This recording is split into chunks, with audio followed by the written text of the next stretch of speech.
At my daughter's success party, she thought it would be impressive to introduce me like this. See that woman who just walked in? That's my mother. 67 years old. No degree, no vision. Doesn't understand what we're building here. She's just dead weight. 200 people laughed. I didn't flinch. I just walked calmly to the stage, looked her in the eye, and said, "Your father would have been so proud of what you've built, but heartbroken by who you've become." Then I walked out with my head high. By Monday, she'd realized she'd lost before the game even started. I'm truly grateful that you're here with me. Before we continue, take a moment to leave a comment and tell me where you're watching from, your city, your country. I read every comment, and it means more than you know to feel this story shared across different places and lives. Also, just so you know, this is a fictional story shaped with dramatized elements for reflection and learning. Any similarity to real people or events is purely coincidental. While the details are imagined, the meaning behind them is meant to be thoughtful and genuinely useful. I wasn't supposed to be there. That's what Victoria would tell people later. That I crashed her party, showed up uninvited, desperate for attention, in a world that had moved on without me. But she sent me an invitation. Cream cardstock, embossed lettering, Catherine Morrison. Not Mom. My legal name like I was any other investor. I almost didn't go. I stood in my Oakland apartment that Saturday evening, holding that invitation, asking myself, why are you doing this? Victoria hadn't called in 3 years. The last time I saw her, she told me she was too busy building something real for nostalgia. But I went anyway. Maybe some part of me still hoped.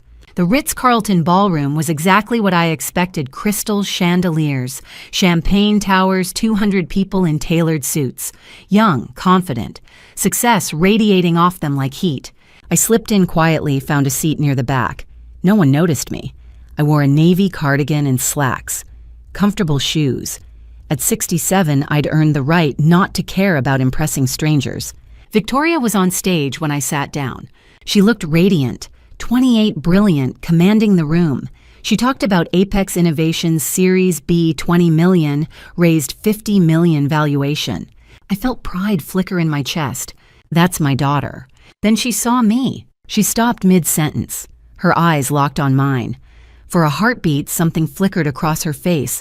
Surprise, maybe recognition, but it vanished, replaced by something colder. She pointed. You see that woman who just walked in? That's my mother. 200 heads turned. I didn't flinch. 35 years on Wall Street taught me how to keep my face neutral. Victoria smiled, not warmly. She's 67, no degree, no vision, doesn't understand what we're building here. A pause. She's just dead weight. The room erupted in laughter. Not everyone, some looked uncomfortable, but enough.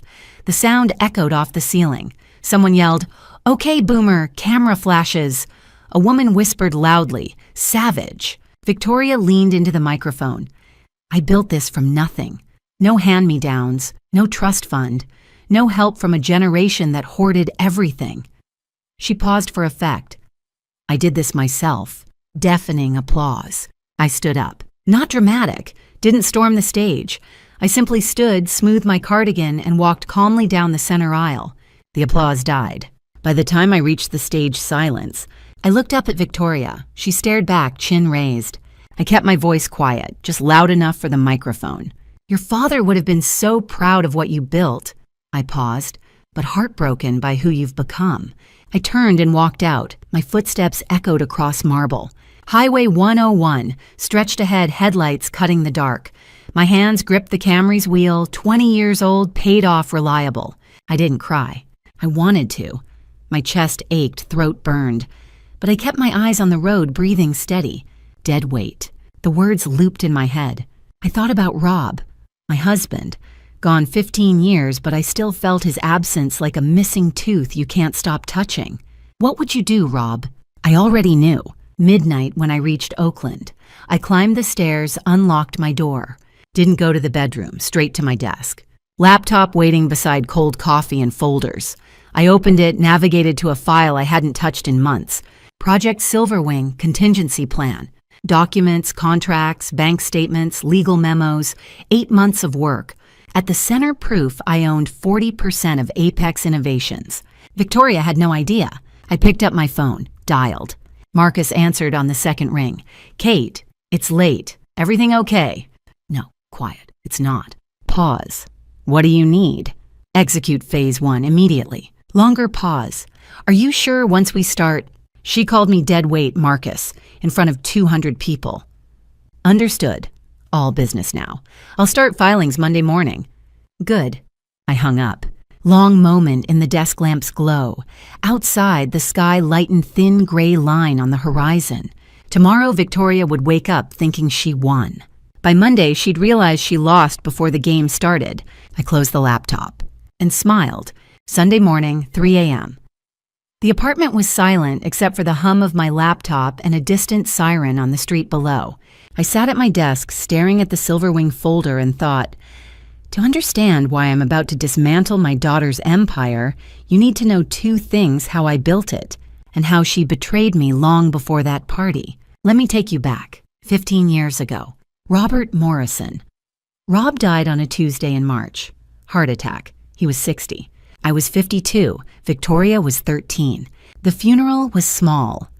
Rob had been a quiet man, preferring backyard barbecues to boardrooms. He'd stayed home with Victoria while I climbed the ranks at Goldman Sachs.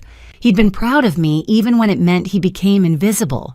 The life insurance payout was $500,000. I sat at our kitchen table the week after the funeral, staring at that check, and made a promise every cent goes to Victoria's future. I meant it. 10 years ago. I was 57. Victoria had just turned 18 and started at MIT. I called her one evening after discovering something that made my stomach drop. Victoria, did you take out loans in my name? Silence. Then, oh, yeah, for startup capital later. You co-signed, remember? I co-signed $50,000 for tuition. This is $200,000. A pause. Then casually, same thing, I'll pay it back someday. My hands shook. She'd used my identity, my credit, my social security number, opened accounts I never knew existed. My credit score had tanked to 550. Identity theft, a federal crime. I could have reported her, should have. But what would that do? Ruin her future, destroy her chances at MIT. She was 18, young, stupid. So I made another choice. I paid it myself, $2,000 a month for 10 years, kept every receipt, every bank statement.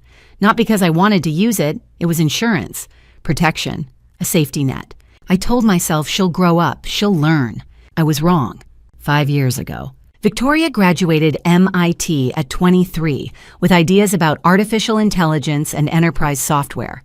She wanted to start a company, Apex Innovations, needed $300,000 in seed funding. I just retired from Goldman Sachs at 62, 35 years of proving myself in rooms full of men who thought I didn't belong. My retirement fund was supposed to last me the rest of my life. But Victoria needed help, so I helped. Except I didn't give her the money directly. I wasn't naive. I'd learned my lesson. I went to Marcus. I want to set up a shell company, I told him. Something clean, Delaware LLC. Marcus raised an eyebrow. For what purpose? Investment vehicle. $300,000 into my daughter's startup. I want equity protection. He drafted the paperwork. Silverwing Capital, a private holding company registered in Delaware owned entirely by me. Anonymous. When the contracts were ready, Marcus called me in. 40% equity for $300,000 is significant. Are you sure? I didn't hesitate. She's my daughter, of course. Victoria signed the shareholder agreement in under 5 minutes. Didn't read it, just scrawled her signature and smiled. Thanks for introducing me to Silverwing Mom. Too bad you never built anything yourself. I remember that moment perfectly. The way she said it, casual, pitying. Too bad you never built anything yourself. I'd spent 35 years building one of the most respected portfolios on Wall Street, raised her alone after Rob died, sacrificed my retirement savings. And she looked at me like I was nothing. I smiled. Good luck, sweetheart. That night, I wrote it in my journal. Too bad you never built anything yourself. I told myself she's young. She'll learn gratitude. I gave her 10 years to prove me wrong. She proved me right. Back to now. I closed the journal, set it beside the Silverwing folder. For 10 years, I watched Victoria build Apex, watched her raise funding, hire teams, sign partnerships. Watched her give interviews about doing it all herself and breaking free from old money gatekeepers. She never mentioned me, not once. I told myself it was fine, that she'd come around, maybe at her wedding or when she had kids she'd understand. But then came Saturday night. Dead weight. 15 years protecting her, sacrificing for her, building a future for her, and she called me dead weight. That night, unable to sleep after her cruelty, I did what I should have done years ago. I looked deeper. I pulled up Apex's financial records, the ones I had access to as a 40% shareholder, the ones Victoria assumed no one was watching. And I found something. Wire transfers. Dozens of them. Hundreds of thousands moving out of Apex accounts into personal LLCs, consulting fees that didn't match any contracts, expense reports for trips that never happened. Victoria wasn't just ungrateful, she was a criminal. I sat back as the sky outside began to lighten. Today, Victoria would wake up and celebrate, post photos from the party, thank her amazing team, bask in the glory of her Series B funding. She had no idea her mother, the woman she'd called dead weight, owned 40% of everything she'd built, and she had no idea what was coming. I opened my phone and checked the message I'd sent Marcus hours earlier. Execute Phase 1, immediately. His reply sat beneath it, timestamped 12:47 a.m. Understood. Filings start Monday. No turning back after this, Kate. I smiled. No turning back. Good. The night of the party, I couldn't sleep. Not because of the humiliation I'd expected that, but because of something gnawing at me. So at 3 a.m, I did what any former CFO would do. I opened the books. Sunday, 3 a.m. The Discovery. My laptop glowed in the dark.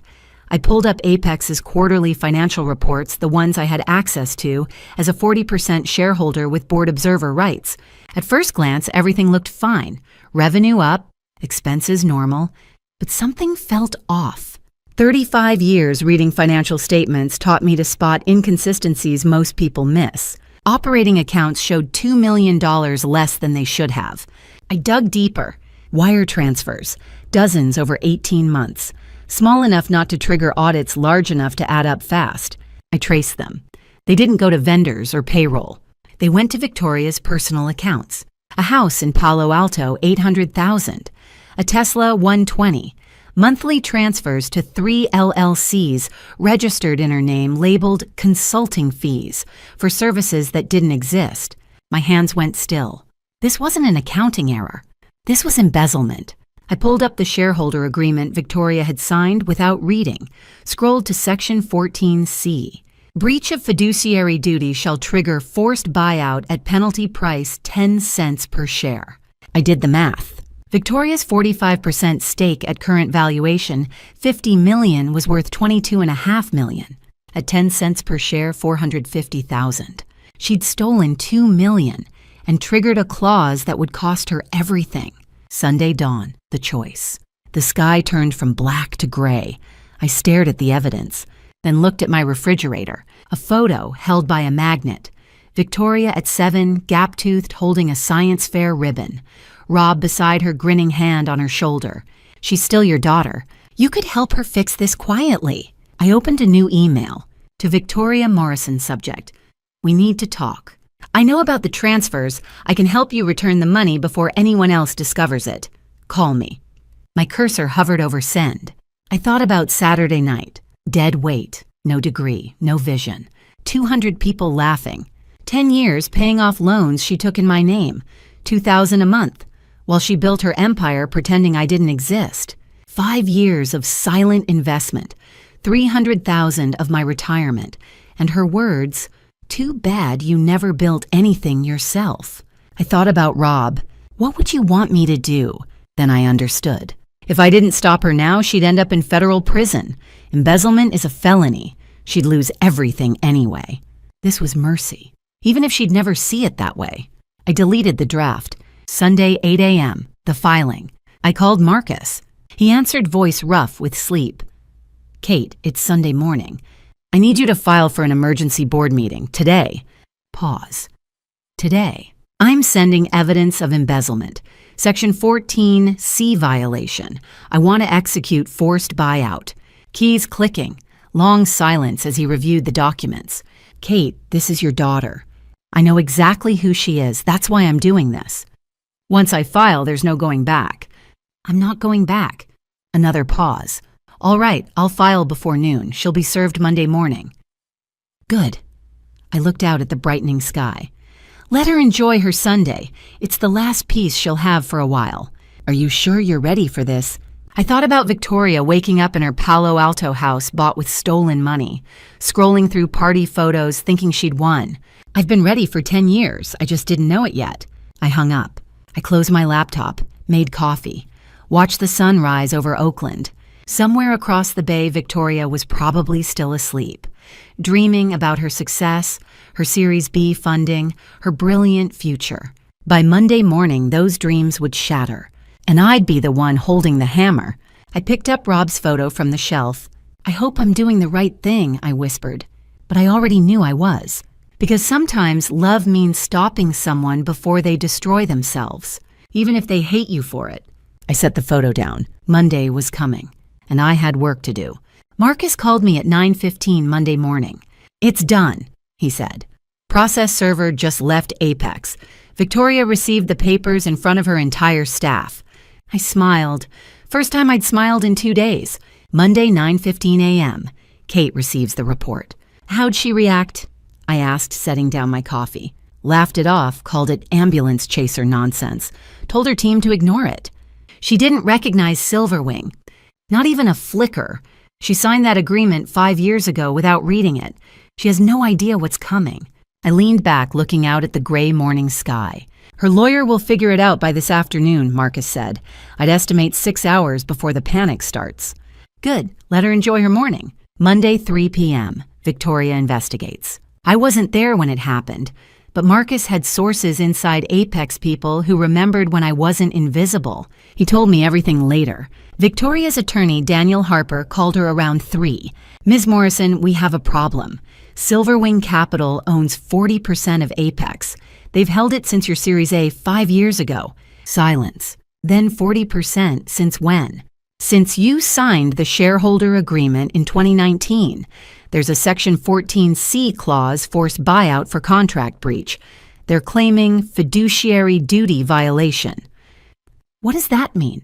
If they prove you misused company funds, they can force you to sell your shares at penalty price, 10 cents per share.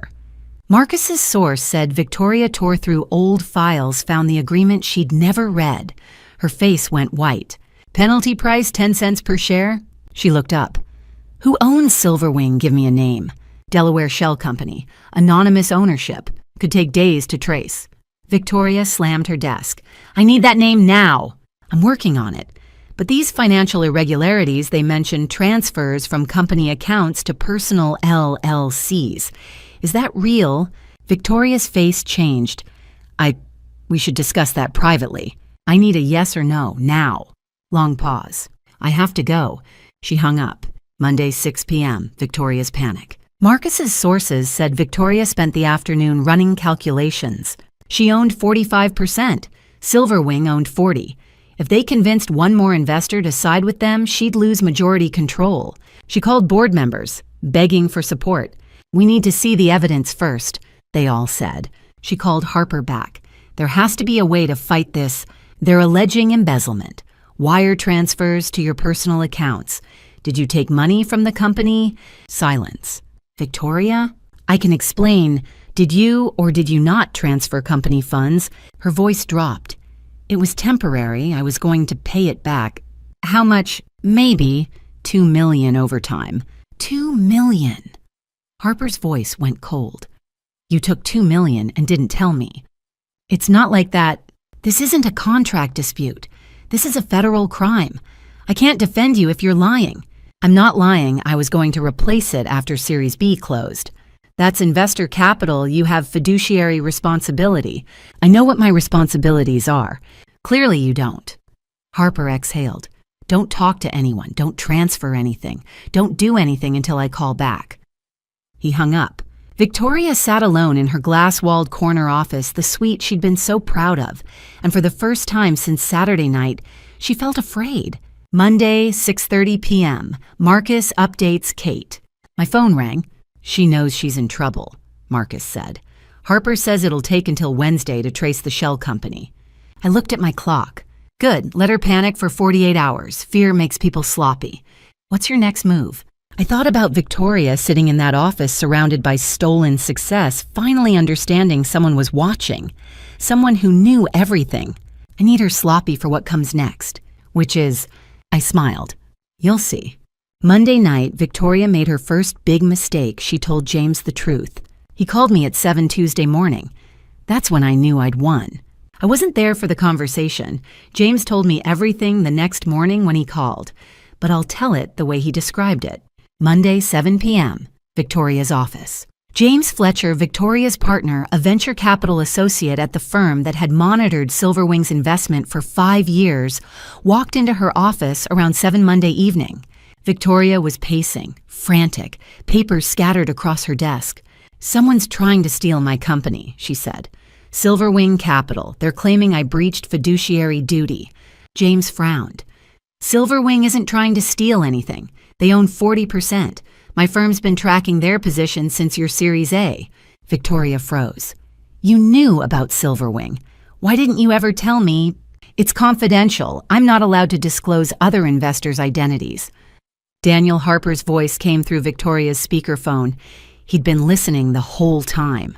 Victoria, I need absolute honesty. The lawsuit mentions wire transfers from company accounts to personal accounts. Did you take funds from Apex? Victoria hesitated, looked at James. I borrowed some. For the down payment on my house. It was temporary. I was going to pay it back after we closed Series C. James's face changed. Borrowed Victoria, you can't just borrow from your own company. Harper cut him off. How much, Victoria? Her voice dropped to a whisper. $2 million, maybe a little more.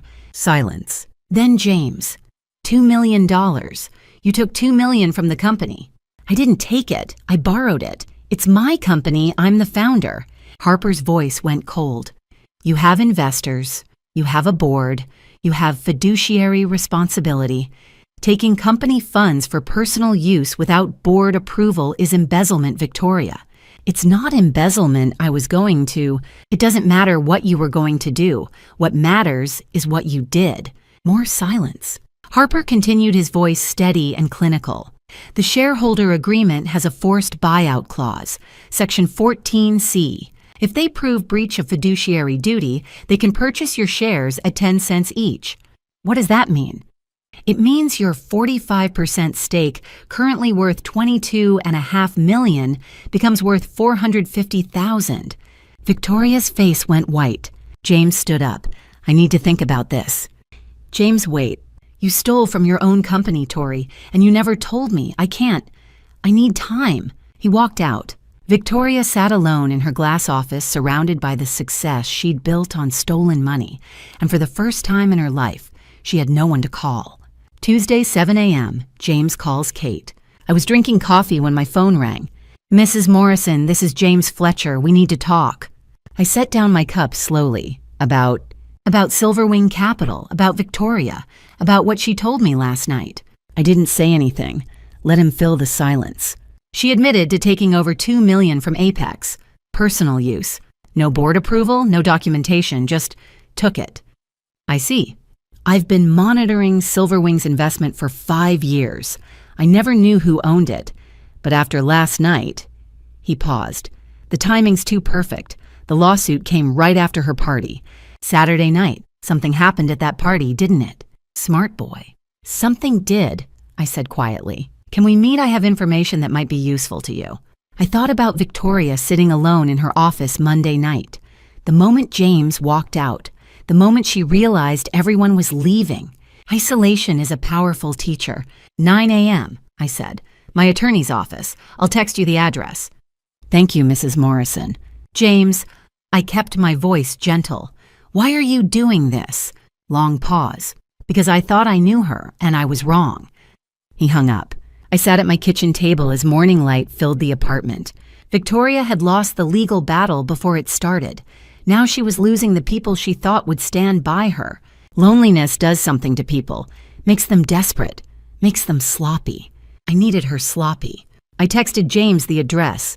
Marcus's office, 9 a.m.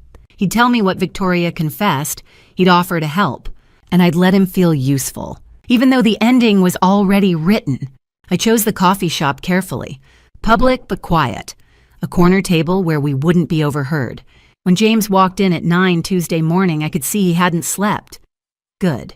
Guilt and exhaustion make people honest. Tuesday, 9 a.m., the coffee shop. I'd arrived early, claimed the corner table, ordered black coffee, watched the door. James spotted me immediately. He looked younger than I'd expected, maybe 32, clean cut, wearing a suit that fit too well to be off the rack. The kind of man Victoria would choose. Successful, polished, safe. He sat down across from me. "Mrs. Morrison, thank you for meeting me." "You figured it out," I said, not a question. He nodded slowly. "Silverwing. Sterling was your maiden name, wasn't it, Sterling Morrison? Silverwing. Clever. You're smarter than my daughter gave you credit for Mr. Fletcher." A waiter came by. James ordered coffee, waited until he left.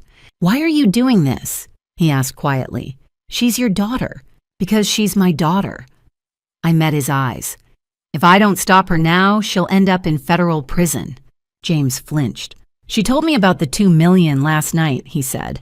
"And I've been documenting those irregularities for 6 months. I kept hoping she'd stop or confess. She did neither. She just spent more." I leaned back. "You've been reporting to Silverwing, as required by the monitoring agreement." He nodded. "Every month. Financial reports. I flagged those transfers. I thought you were some random institutional investor who'd eventually sue." He paused. "I didn't know you were her mother." "I'm suing now. I just happen to also be her mother." "This will destroy her."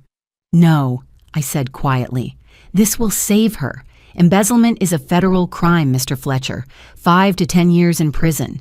If I don't intervene now, the SEC will, and they won't be as merciful as I am." His jaw tightened. "Merciful, you're taking her company. I'm taking back my company, built with my money, my guidance, my silent support. She just enjoyed the credit." I paused. "And then she called me dead weight in front of 200 people." James looked down. I was there. I saw. It was cruel. "So tell me, Mr. Fletcher, which side are you on?" James looked at his hands. "I kept professional and personal lives separate, Catherine. I reported the irregularities to Silverwing as my job required, never knowing I was reporting them to my future mother-in-law. I was waiting for the anonymous investor to act so I wouldn't have to be the one to break her heart. Now I realize I should have listened to my gut months ago." Long silence. "I love Victoria," he said finally, "but I can't support fraud. I can't marry someone who steals. Will you testify at the board meeting?" He hesitated. "If necessary, yes. I'll provide the monitoring reports, the documentation." "When's the board meeting?" "Thursday, 2 p.m. emergency session. All 7 members confirmed." "Will Victoria know by then that I'm Silverwing?" "Her lawyer's still tracing it. Shell companies are hard to unravel, could take days." "Good, let her wonder. Fear is a powerful motivator." James studied me. "What happens after you take control?" "I restructure, install ethical leadership, make sure Apex doesn't implode from Victoria's mismanagement." "And Victoria, she learns what accountability means. She'll hate you. She already does." I took a sip of coffee. "The difference is now she'll have a reason." James stood. "I should go. I need to prepare the documents for Thursday." "Mr. Fletcher." He turned back. "I'm not doing this for revenge. Every path Victoria's on right now leads to prison or bankruptcy. This is the painful intervention she needs. Sometimes love means destroying the illusion to save the person." His face was haunted. "When she finds out it's you, it'll break her." "Yes, and then maybe she can finally rebuild herself into something real." He left without another word. I ordered a second coffee. Watched the morning light filter through the window. In 24 hours, Victoria would discover the truth. I wondered if she'd call me, beg, threaten, or simply shatter. I'd find out soon enough. My phone buzzed. Marcus. "Harper just filed for continuance. Denied. Board meeting stays Thursday, 2 p.m. Victoria's running out of time." I texted back, "Good. How's she holding up?" "Falling apart. She's been calling board members all morning. No one's committing to her side until they see evidence. I smiled. Isolation, panic, desperation, all according to plan. Thursday at 2 p.m., Victoria would walk into that boardroom thinking she still had a chance, thinking she could charm her way out or threaten or manipulate. She'd find me sitting at the head of the table instead, and then she'd understand. I finished my coffee, left cash on the table, and walked out into the cool San Francisco morning. 2 days until the reckoning. I'd waited 5 years for this. I could wait 2 more days. I wasn't there when Victoria found out, but James called me Thursday morning after speaking with her lawyer and told me exactly what went down. Here's what happened at 11 o'clock Wednesday night. Victoria was alone. James had left earlier that day, moved his things out without a word. She couldn't sleep, just paced her living room in the house she'd bought with stolen money. Her phone rang. Daniel Harper. She answered on the first ring. Please tell me you found something, anything.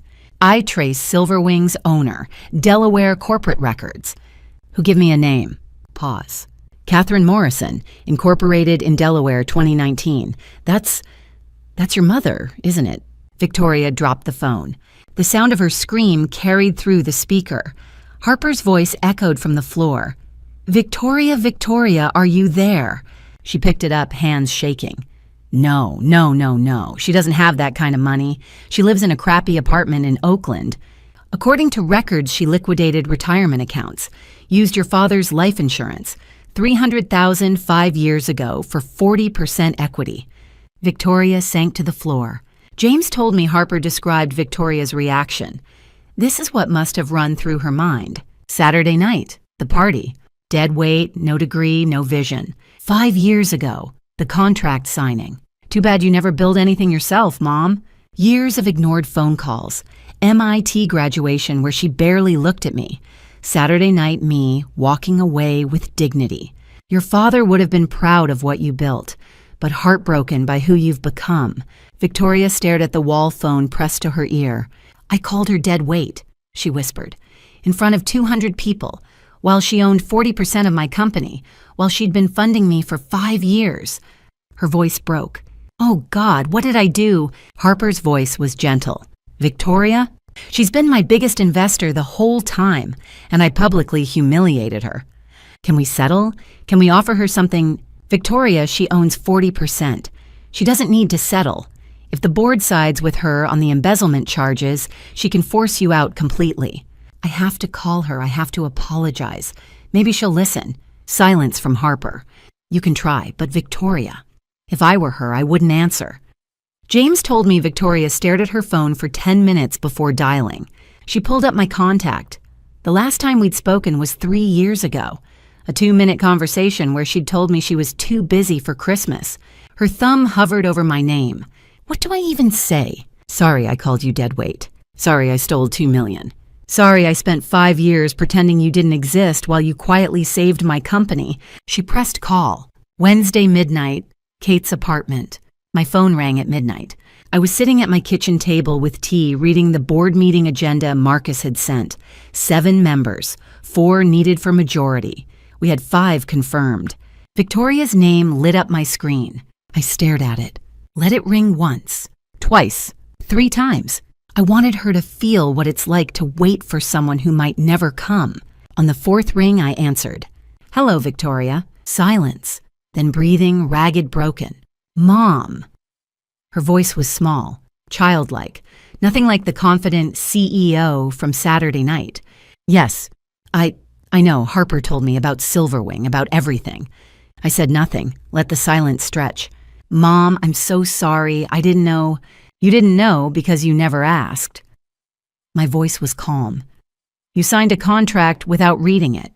You took my money and called it luck. You built an empire on my investment and pretended I didn't exist. I know, and You called me dead weight Victoria in front of 200 people. You erased everything I gave you. Sobbing now. I'm sorry, please, we can fix this. I'll pay back the money, whatever you want. What I want, I said quietly, is for you to face the consequences of your choices. Mom, the board meets tomorrow at 2. I'll see you there. I hung up the phone, set it face down on the kitchen table. and then my hands started shaking. It was 12:15 Thursday morning. The apartment was silent except for the hum of the refrigerator and my own breathing. I'd just told my daughter I loved her, and then I'd refused to save her. I stood up, walked to the window. Oakland stretched out below, scattered lights in the darkness. Somewhere across the bay, Victoria was probably still crying, probably calling James back, probably realizing no one was coming. My reflection stared back from the glass. 67 years old. White hair. Lines around my eyes from 35 years of battles. I looked tired. Maybe Victoria was right about that part. I pressed my palm against the cold glass.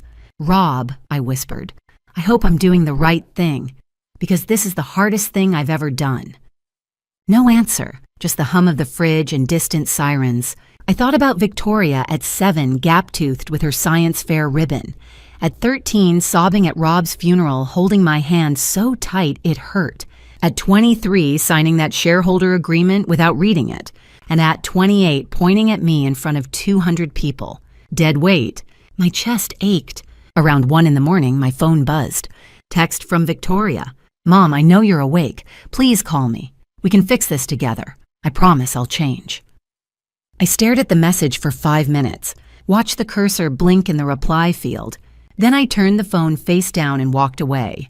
Promises were easy. Change was hard. And Victoria had spent 28 years choosing easy. I didn't sleep. I lay in bed staring at the ceiling, her voice echoing. "I love you, Mom. Please." "I love you too. That's why I'm doing this." Had I meant it, or was I telling myself a story to justify what I was about to do? I rolled over, looked at Rob's photo on the nightstand, taken 20 years ago at Victoria's 8th birthday. He had frosting on his nose. Victoria laughing in the background, gap-toothed and golden. "What would you do?" I asked the empty room. But I already knew. Rob would have done exactly this. He'd loved Victoria more than anything, but he'd also believed in accountability, in consequences. He just hadn't lived long enough to finish the lesson, so now it fell to me. Around 3 in the morning, another text. "I'll resign. I'll pay back every cent. Just please don't do this." I didn't reply. At 4, "Mom." At 4:30, "Please." I turned off my phone. Thursday morning came slowly. Gray light filtered through my curtains around 6. I got up, made coffee, showered. Put on the charcoal power suit I'd bought for Goldman Sachs board meetings 3 decades ago. Still fit, still sharp. I stood in front of the mirror, fastening my watch, the one Rob had given me for our 20th anniversary. My hands had stopped shaking. The armor was back. I looked like what I was, a woman who'd spent 35 years in rooms full of people who underestimated her. A woman who'd learned to smile while they dismissed her, then quietly prove them wrong. Victoria thought I had no vision. She was about to learn how wrong she was. At 7, my phone rang. "Marcus." "Morning. You sleep?" "No." "Me neither." Pause. "Kate, are you sure once we walk into that boardroom?" "I'm sure." "She's going to hate you." "She already does. At least now she'll have a reason." Silence. Then, "All right. See you at 1:30. We'll prep before the 2 o'clock meeting." "See you then?" I hung up, finished my coffee, looked out at the morning light spreading across Oakland. In 7 hours, Victoria would walk into that boardroom expecting a fight. She'd find me sitting at the head of the table instead, and then she'd finally understand. I picked up my purse, checked for the flash drive with all the evidence. Wire transfers, James's monitoring reports, every piece of documentation we'd need. Victoria had called me dead weight. Today I'd show her exactly how much weight I carried. I locked my apartment and headed for the parking garage. It was time. Wednesday was the longest day of my life, not because of what I was doing, but because of what Victoria was doing. Marcus kept me updated, every desperate move, every failed attempt to stop what was coming. I sat at my desk Wednesday morning, phone buzzing constantly. Victoria, 17 calls by noon. I ignored them all. Instead, I reviewed the evidence.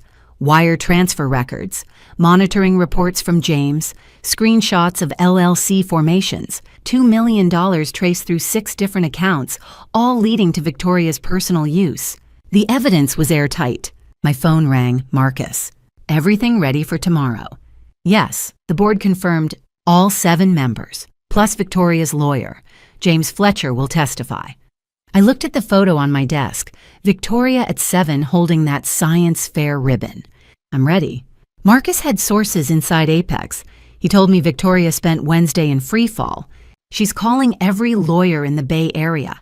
They're all saying the same thing: the shareholder agreement is ironclad. She has no legal defense. And the board? She's calling them, begging for support. They're staying neutral until they see evidence. At 2, Marcus called again. She tried to access company funds, wanted to hire a crisis PR firm. I had our forensic accountant freeze the accounts remotely. She's locked out of her own company's money. I should have felt triumphant. Instead, I just felt tired. James called at 7 Wednesday evening. I could hear it in his voice. He'd made his choice. I just left Victoria's house. I ended the engagement. How did she take it? She begged, said she'd change, that we could get through this together. He paused. But I can't marry someone who embezzles. I can't build a life on that foundation. You did the right thing. I left the ring on the coffee table. I don't think she even noticed. She was too busy calling lawyers. Silence. Tomorrow, 2 p.m., you'll still testify. Yes, I'll be there. After we hung up, I sat in the dark for a long time. Victoria had lost her company, her fiancé, her reputation, all in 5 days. Part of me wanted to call her, tell her it would be okay, but that would be a lie. Wednesday night, I stood at my closet and pulled out the charcoal power suit, the one from my last Goldman Sachs board meeting 15 years ago. I tried it on, still fit perfectly. I looked at myself in the mirror. 67 years old, white hair pulled back, charcoal power suit that had seen 3 decades of boardroom battles. Tomorrow, I'd stop being a mother and start being a CEO. Tomorrow, Victoria would learn what dead weight could do when underestimated. I set my alarm for 5 a.m. I needed to arrive early. I wanted to be sitting in her chair, the CEO chair at the head of the table, before she walked in. I didn't sleep much. I kept running through the presentation in my head. The evidence, the confrontation, every possible outcome. Around 2 in the morning, I got up and made tea, sat at my kitchen table in the dark. My phone was full of missed calls. Victoria, 23 by midnight. One voicemail, I played it. Mom. Her voice was raw, broken. Please don't do this. I'm begging you. I'll do anything. Just please call me back. I deleted it. Then I reviewed the presentation one more time. Slide 1, evidence of embezzlement. Slide 2, breach of fiduciary duty. Slide 3, forced buyout provision. Simple, clean, devastating. By dawn, I'd rehearsed it 100 times. But nothing could prepare me for looking into my daughter's face when she realized I'd won. Thursday morning, 5 a.m., my alarm went off. I got up, showered, dressed in the charcoal power suit. Made coffee, didn't eat. At 6:30, I picked up my purse and the flash drive. The drive to Palo Alto took 40 minutes. I arrived at Apex headquarters at 7:15. The building was empty except security. I took the elevator to the 7th floor, walked into the boardroom, and I sat down in Victoria's chair, the CEO chair at the head of the table. Then I waited. In 7 hours, Victoria would walk through that door expecting to defend herself. She'd find me sitting where she used to sit, and then she'd understand. I opened my laptop, and I waited for 2 o'clock. I arrived at Apex at 1:30 Thursday afternoon, 30 minutes early. The glass-walled conference room was empty. I walked to the head of the table, pulled out the CEO chair, and sat down. This was my company now. Time to make it official. The board members arrived at 1:45, 7 of them. They stopped when they saw me. Who's this? Marcus stood. Catherine Morrison, managing partner of Silverwing Capital, 40% equity holder. She called this meeting. We've never met her. Mrs. Morrison preferred anonymity, until now. Victoria walked in at 1:55. She saw me in her chair and froze. What are you doing here? I'm here as majority stakeholder. I own 40%. I called this meeting. She had to sit on the side. That seat was mine now. I stood, addressed the board. Victoria Morrison is my daughter. I've been her silent investor for 5 years. Today I'm breaking that silence. The board looked shocked. Victoria leaned forward.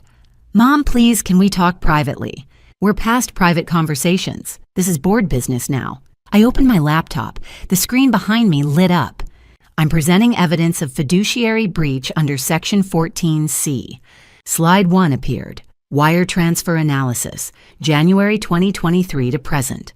Over 18 months, $2,100,000 were transferred from Apex to Victoria Morrison's personal accounts.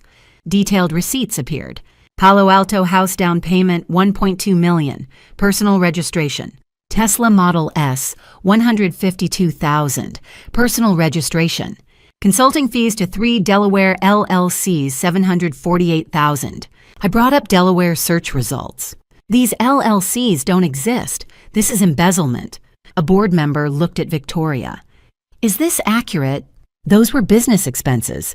The house is in your personal name. The LLCs don't exist. This is embezzlement. Marcus stood. Section 14C triggers forced buyout at 10 cents per share. A board member calculated. Victoria's 45% stake worth $22.5 million becomes $450,000. Correct. James Fletcher stood from the back. I can confirm. My firm monitored Silverwing's investment.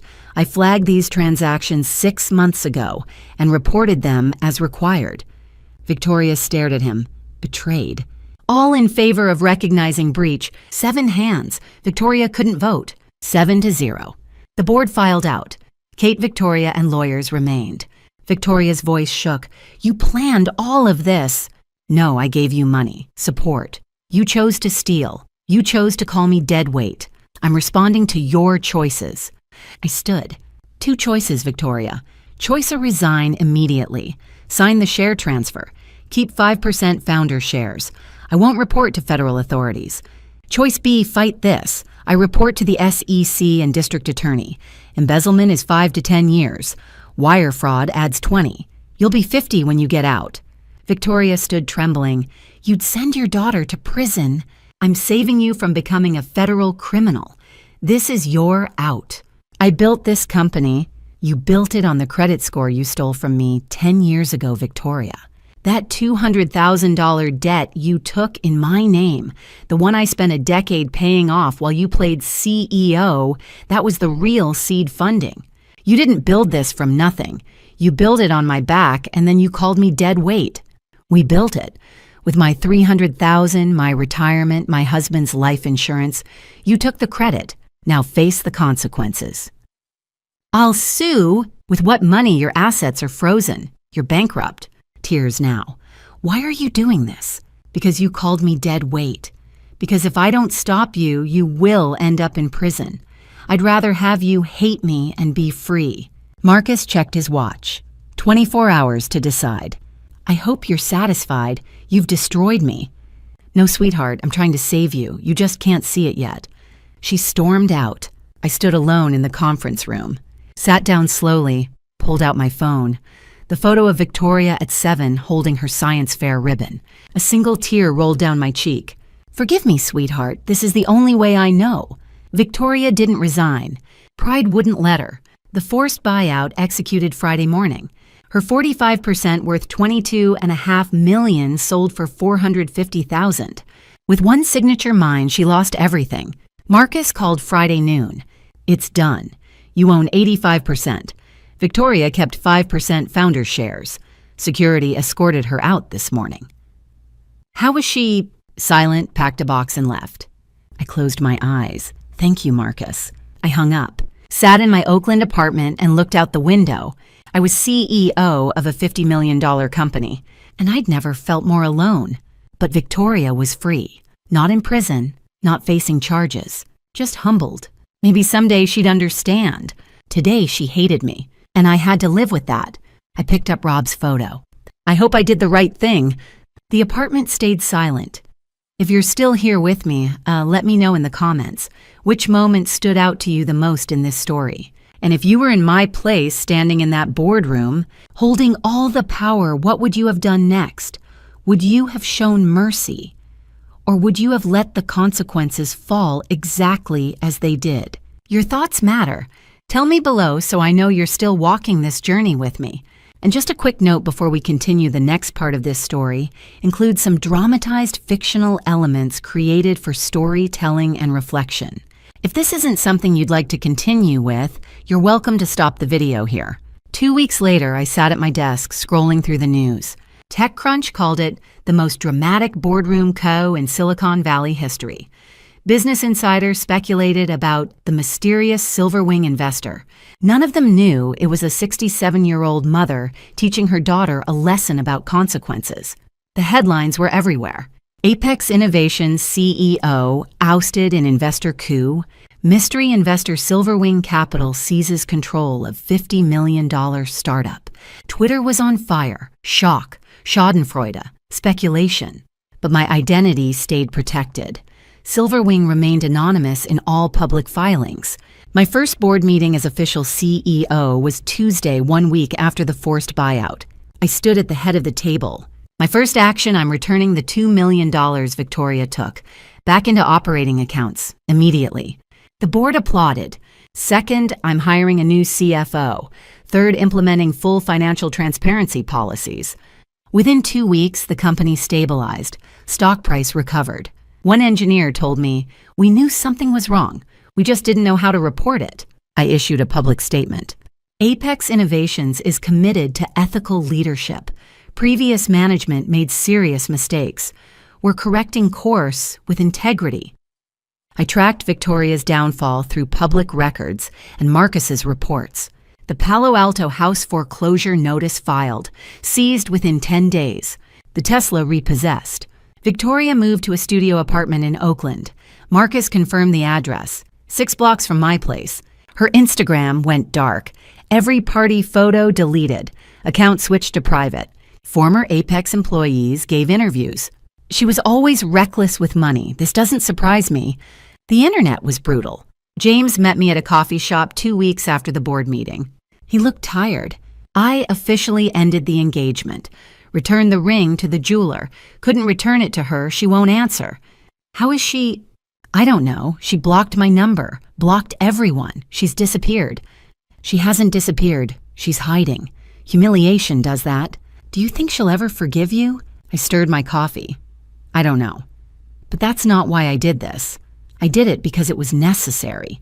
I think you were right. She would have ended up in prison if you hadn't intervened. Doesn't make it hurt less. He left shortly after. I never saw him again. I sat alone in the CEO office, Victoria's old office, glass walls overlooking Palo Alto. On the shelf, I found a photo she'd left behind. Her at 7 holding that science fair ribbon. Rob beside her. The same photo I had at home. I picked it up, tears welled. I'm sorry it had to be this way, sweetheart. But I couldn't watch you destroy yourself, even if it means you'll hate me forever. I set the photo face down in a drawer. I decided to watch from a distance. At 3 months, I'd assess. At 6 months, if she'd genuinely changed, if she'd learned, rebuilt herself into something honest, maybe I'd visit. Maybe, but not now. Now she needed to hit bottom, really hit it. Feel what it's like to lose everything and claw your way back with nothing but your own hands. No safety net, no mommy to save her. Just herself. That's the only way people learn. Marcus called Friday afternoon. The SEC decided not to pursue charges. Your restitution and cooperation were factors. Victoria won't face federal prosecution. I closed my eyes. Thank God. But Kate, she's applying for jobs, junior positions, entry-level work, starting over from scratch. Good. Good. That's exactly what she needs. Silence. You really believe that? I have to. I hung up. Looked out the window at the Palo Alto skyline. Victoria was out there somewhere, broken, angry, starting over. And I was here, CEO of her company, living the success she thought she'd built alone. Maybe someday she'd understand. Maybe someday we'd talk again. But not today. Today I had a company to run and a daughter to let go. Time would tell if I'd made the right choice. But at least she was free. And that was enough. For now. 3 months after the board meeting, I hired a private investigator.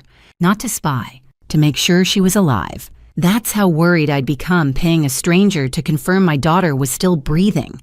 The reports came weekly. At first I read them obsessively. Then as patterns emerged, I relaxed. She was surviving. Victoria lived in a 400-square-foot studio in Oakland, worked as a barista at Grounded Coffee under the name Tori Stevens. No contact with old friends, no social media. Schedule, wake up, work, go home, repeat. The report that caught my attention came in month 3. The investigator observed an interaction. A woman walked into Victoria's coffee shop, former Apex colleague named Sarah Williams. She recognized Victoria. "Victoria, are you working here?" Victoria didn't run, didn't make excuses. "Yeah, turns out embezzlement doesn't look great on a resume." Sarah looked uncomfortable. "I heard about everything. I'm sorry." "Don't be. I did it to myself, all of it." "Are you okay?" "I'm trying to be, one day at a time." Sarah left. Victoria kept working. The investigator's note subject appears genuinely remorseful, not performing. More details from the reports. Victoria's apartment was small but clean. A photo of Rob sat on the shelf, the only decoration. She journaled every night. The investigator photographed one page left open. I zoomed in. One line stood out.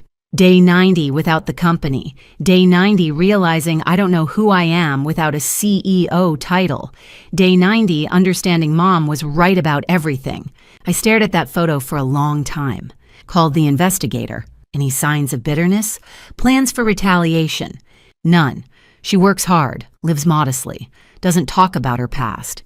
If anything, she seems regretful. Genuine regret or performance? "I've done this for 20 years, Mrs. Morrison. Performance has patterns. She's not performing. She's changing, slowly, quietly." I looked at Rob's photo on my desk. Is 3 months enough, Rob, has she learned? I decided to wait 3 more months, 6 total. If the pattern held, if she kept working, living quietly, showing real change, I'd visit. Not to forgive, just to witness. To measure the distance between who she was and who she was becoming. Because transformation doesn't happen overnight. It's the slow erosion of ego, and an ego that big takes time to wear down. Month 6 arrived. The final report confirmed Victoria enrolled in a business ethics course at community college, returned $10,000 to Apex from her barista savings, wrote me a letter never sent that the investigator photographed through her window. I read that letter 50 times. "Mom, I don't know if you'll ever read this. I don't know if I'll ever send it, but I need to write it. You were right about everything. I stole. I lied. I convinced myself it was okay because it was my company. But it wasn't. You built it. You funded it. You believed in me when I didn't deserve it. And I called you dead weight. I understand now why you did what you did. You weren't destroying me. You were saving me. I would have ended up in federal prison if you hadn't stopped me. I'm not asking for forgiveness. I don't deserve it. I just wanted you to know that I finally understand. You loved me enough to let me hate you. I'm trying to become someone worthy of that love. It's slow. It's hard. But I'm trying. I hope that's enough. Love, Victoria." I sat at my desk and cried. Not sad tears, not happy tears. Just release. 6 months, 180 days. She'd survived, changed, grown. Not all the way, not yet, but enough. I texted the investigator, "Thank you. I won't need further reports." Then I opened my calendar. Tomorrow was Saturday. Grounded Coffee opened at 7. I'd be there at 7:30. It was time. I found her on a Sunday afternoon in December, exactly 6 months after the board meeting. I'd rehearsed what I'd say 100 times, but when she opened the door, every word vanished. I knocked, 3 blocks from my apartment. Victoria opened the door, froze. "Mom, can I come in?" She stepped aside, nervous. "It's not much, just a studio." I walked in. Small, clean, IKEA furniture. Rob's photo sat on the shelf, the only decoration. "You kept your father's picture." "It's the only thing I kept. Everything else was seized or sold." Awkward silence. "Why are you here?" I handed her an envelope. "I came to give you this." She opened it, a check for $50,000. "What is this?" "Dividend from your 5% founder shares. The company's profitable now. This is legally yours." "I don't want your money. It's not a gift. It's a legal obligation. Shareholders receive dividends." Victoria's eyes filled with tears. "I don't want money, Mom. I want you to forgive me." I kept my voice steady. "I can't, not yet." "What?" I'm not ready to forgive you, Victoria, and I don't know when I will be. She crumbled. But I've changed. I'm different. I've been working, taking classes, paying money back. I know. I've been watching you. You've been watching me. For 6 months, through a private investigator. I needed to know you were safe. And I needed to see if the change was real. And it might be real, but 6 months isn't enough. How long do I have to wait? I sat across from her. I don't know. 1 year, 5 years, maybe never. Maybe never. I haven't decided if I can forgive you. I don't know if this wound will ever fully close. What do I have to do? I don't have a checklist. You can't earn forgiveness by hitting milestones. It doesn't work that way. Then how does it work? I don't know. But I know it doesn't happen in 6 months. You called me dead weight in front of 200 people. You stole $2 million from a company I funded. You became someone I didn't recognize. Those wounds don't heal that quickly. Silence. I pulled out a photo, set it on the table. Victoria at 8 hugging me at a beach. Rob's handwriting on the back. My 2 girls stronger together. Victoria picked it up, tears spilled. That's who we were. If you want that back, you have to become someone worthy of it. Not for me, for yourself. I'm trying. I know. Keep trying, but don't try for my forgiveness. Try because it's the right thing to do. I stood to leave. Victoria stood panicked. Please don't go. Please stay. I stopped at the door. I can't. Not yet. Maybe not for a long time. Do you still love me? I turned, met her eyes. I love you. I'll always love you. But love doesn't mean I have to forgive you, not until I'm ready. And I'm not ready. I opened the door and walked out. I heard her collapse into sobs through the thin door. Every instinct screamed to go back, to hold her, to tell her it was okay. But it wasn't okay, not yet. I walked down the hallway, didn't look back. My hands trembled on the stairway, railing arthritis and emotion both. Was that right, Rob? Or did I just lose her forever? I don't know if I made the right choice. Refusing to forgive her, leaving her in that tiny apartment with nothing but a check and a photo. But forgiveness isn't something you give because 6 months have passed. It's something you give when the wound stops bleeding. And mine's still bleeding. I walked 3 blocks home in the December cold, climbed to my apartment, sat at my desk, opened my laptop, looked at the unsent letter Victoria had written, the one the investigator photographed. You loved me enough to let me hate you. She was right. I did love her enough, but love and forgiveness aren't the same thing. Love is unconditional. Forgiveness has to be earned. And Victoria, she was earning it, slowly, painfully. But I wasn't ready yet. Maybe I never would be, and I had to be okay with that. I closed the laptop, looked at Rob's photo on my desk, touched the frame. I hope she understands someday that this is love too. The apartment stayed quiet. But somewhere 3 blocks away, my daughter was holding a photo of who we used to be. And maybe, just maybe that was enough. For now. 18 months after the board meeting. 1 year since I walked out of Victoria's apartment without forgiving her. We hadn't seen each other since that December afternoon. No calls, no visits, just silence and distance stretching between us like an ocean. Until today. I sat at my CEO desk on a spring afternoon. Apex was thriving. Revenues up 30%, new clients, ethical leadership, everything Victoria's version of the company could never be. My phone buzzed, text message, Victoria, first contact in 12 months. I stared at her name on the screen before opening it. Mom. I paid back another $20,000 to Apex. That's $30,000 total now. I completed my business ethics degree, graduated with honors. I just got promoted to manager at my new job. I'm not begging for forgiveness. I know I don't deserve it. I just wanted you to know I'm still trying. I think about you every day. V, I read it 3 times. Looked at Rob's photo on my desk. Is it enough, Rob? Is she ready? Part of me wanted to text back, I'm proud of you, Coffee Sunday. Part of me still heard dead weight, no vision, no future. 200 people laughing. I started typing. I forgive you, Coffee Sunday. Deleted it. Tried again. I'm proud of your progress. Let's talk soon. Deleted it.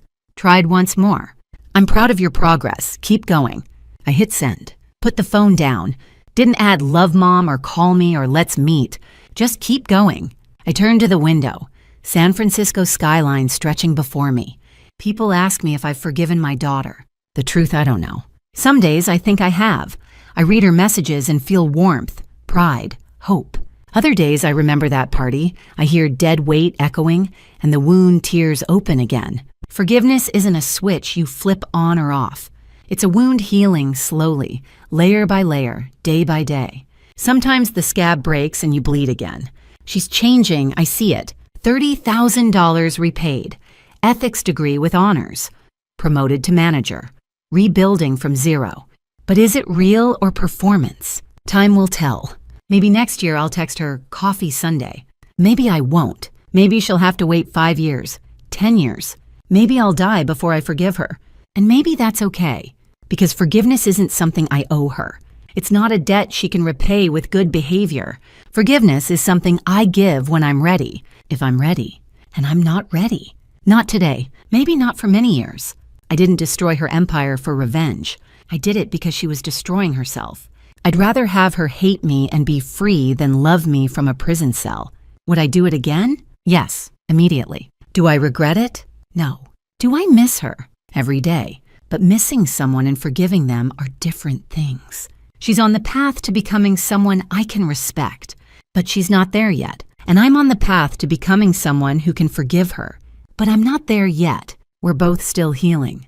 And maybe that's all we can hope for right now. I picked up Rob's photo from my desk.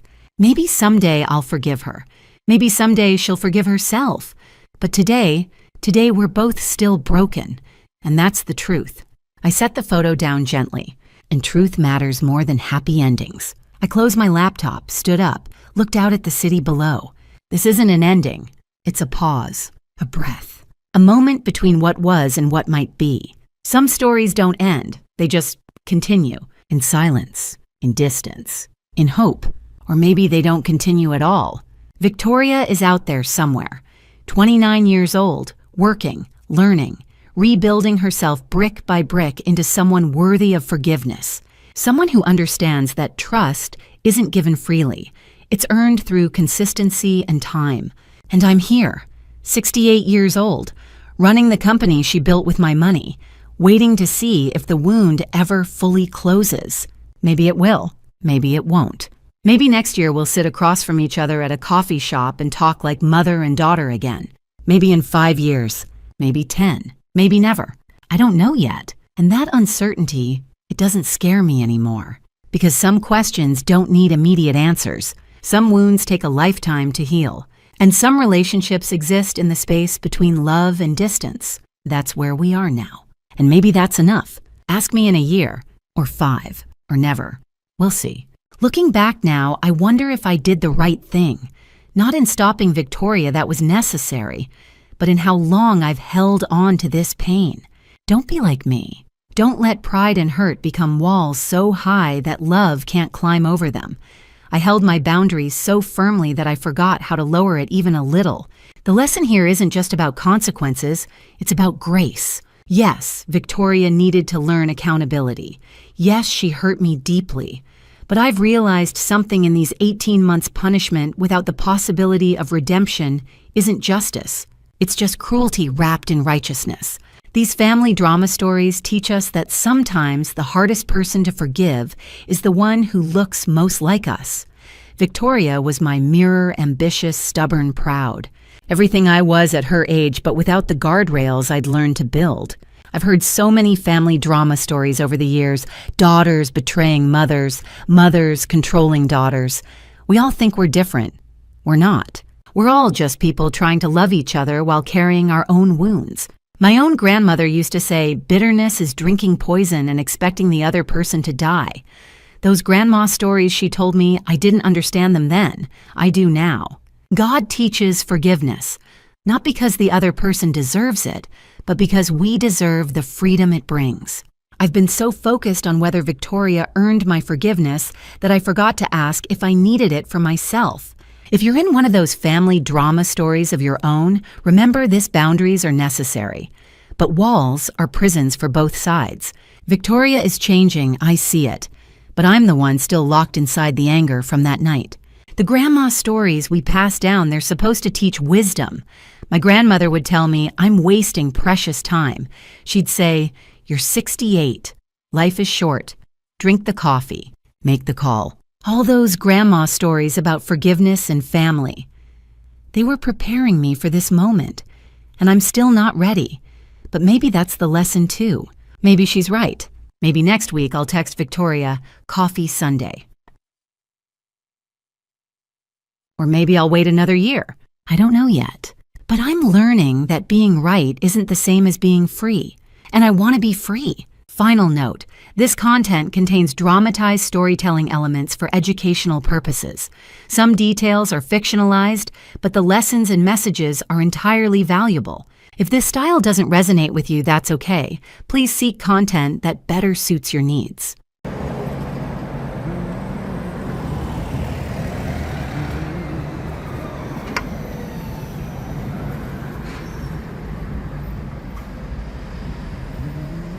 너무 쪼이면 안 되겠네.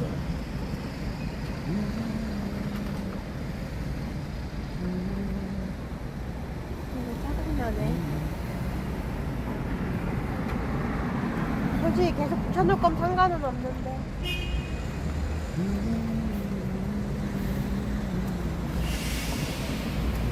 떼려고?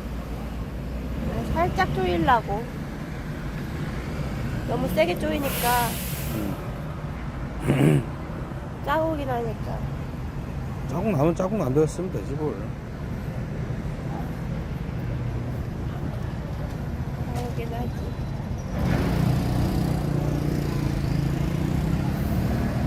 가자.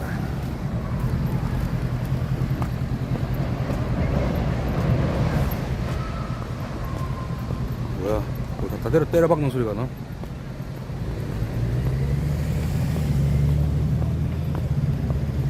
사고 났나?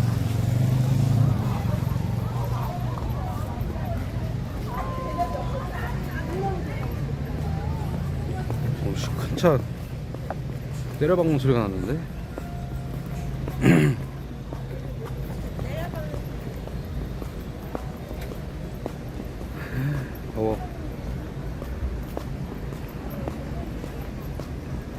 아씨, 에어컨 안 튼 것 같은데 아직?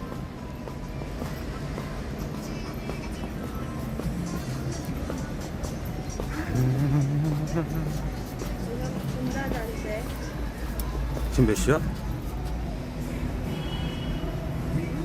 딱 12시 1분이네?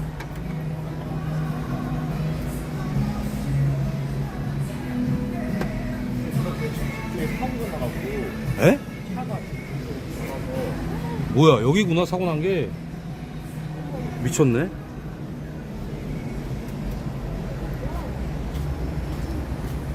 헐, 가게 뒤에를 때려박았구나. 아이고야.